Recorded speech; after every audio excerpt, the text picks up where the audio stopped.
Assalamu alaikum wa rahmatullahi wa barakatuh. Imagine this. A young Muslim professional, Amina, works hard every day in her London office. She dreams of financial independence, but she also wants her money to be pure. She wants to please Allah in everything she does, even in investing. So when she sees the words ethical, sustainable, and socially responsible on a fund labeled ESG, she feels confident. Finally, she thinks, I can invest without guilt. But what if I told you the same fund could still be supporting interest-based banks, alcohol companies, or entertainment industries that promote immorality, all while being called ethical? ESG investing was never meant to be religious.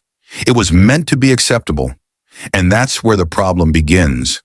Because Allah doesn't measure ethics by corporate policies, He measures them by taqwa. And whatever you give for interest to increase within the wealth of people will not increase with Allah. But what you give in zakah, desiring the countenance of Allah, those are the multipliers. Surah Ar-Rum 30:39. That verse alone exposes the foundation of this conversation. Today we're uncovering the hidden difference between halal investing, rooted in divine guidance, and ESG investing, shaped by human trends. And once you see how deep the difference goes, you'll never look at ethical investing the same way again. To understand this difference, let's start with ESG itself. ESG stands for environmental, social, and governance. Its goal was simple: encourage companies to be more responsible for the planet, for people, for transparency. But here's the subtle truth. ESG is built on human ethics, which shifts with politics, culture, and social mood. So a company can produce alcohol sustainably or run an interest-based bank that funds green energy and still get a high ESG score. It rewards intentions defined by people, not boundaries set by Allah. Have you seen the one who takes his own desires as his God? Surah Al-Jathiyah 45 and 23. That's what happens when humans define morality without revelation. They end up obeying desires, not divine direction.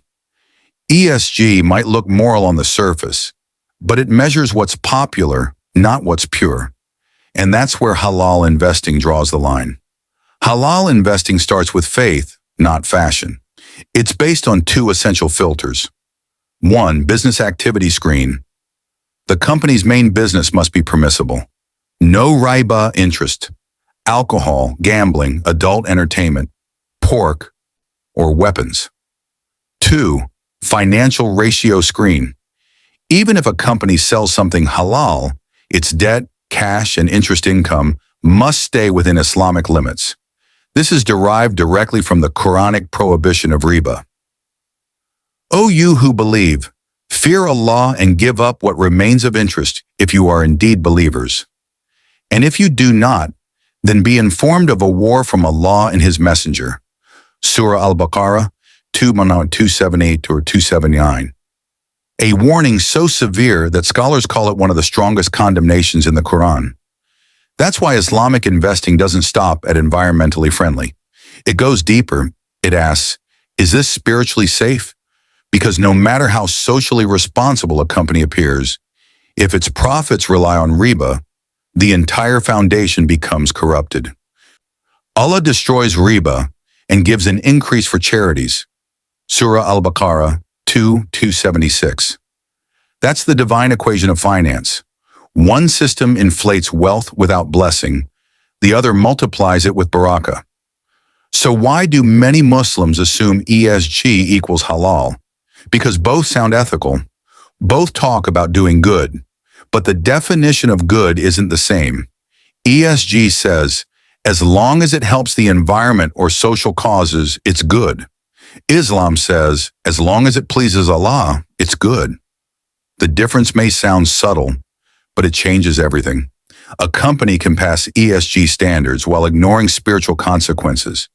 ESG cares about the planet. Islam cares about the soul.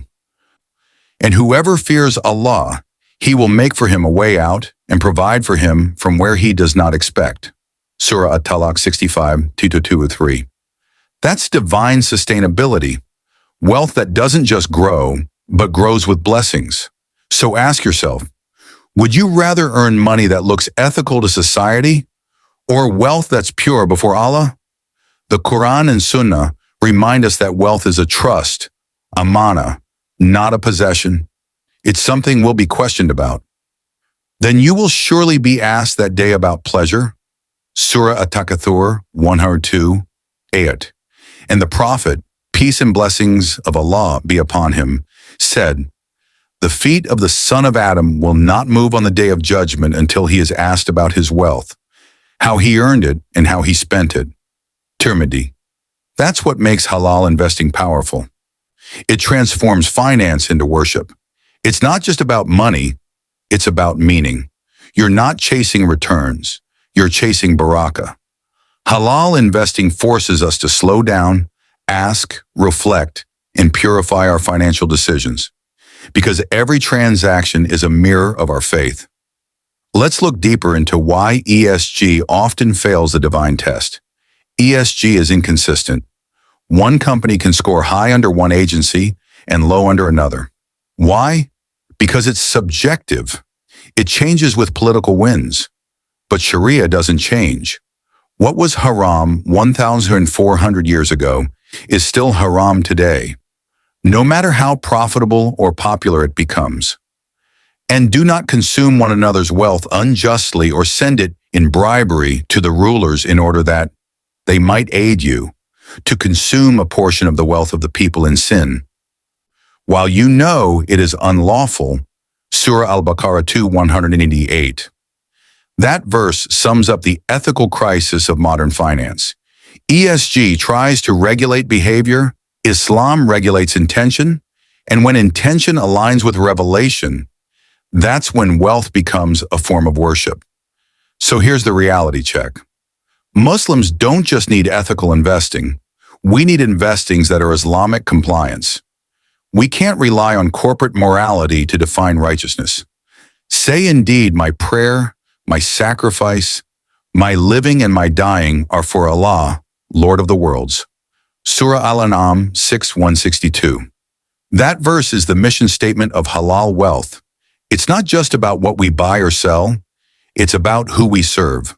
So ask yourself right now, is your money serving your dunya or your akhirah? If your portfolio aligns with ESG, but not with Shariah, it may look good on earth, but fail in the hereafter. And that's the real hidden difference. If this message opened your eyes, hit like, not just to support the channel, but to spread awareness among fellow Muslims who want to invest with Iman. Comment below, should halal investing replace ESG for Muslims worldwide? And subscribe to the Halal Wealth Guide, where we bring clarity, authenticity, and barakah to your financial journey. Because wealth built on faith doesn't just grow, it lasts, and it pleases the one who gave it.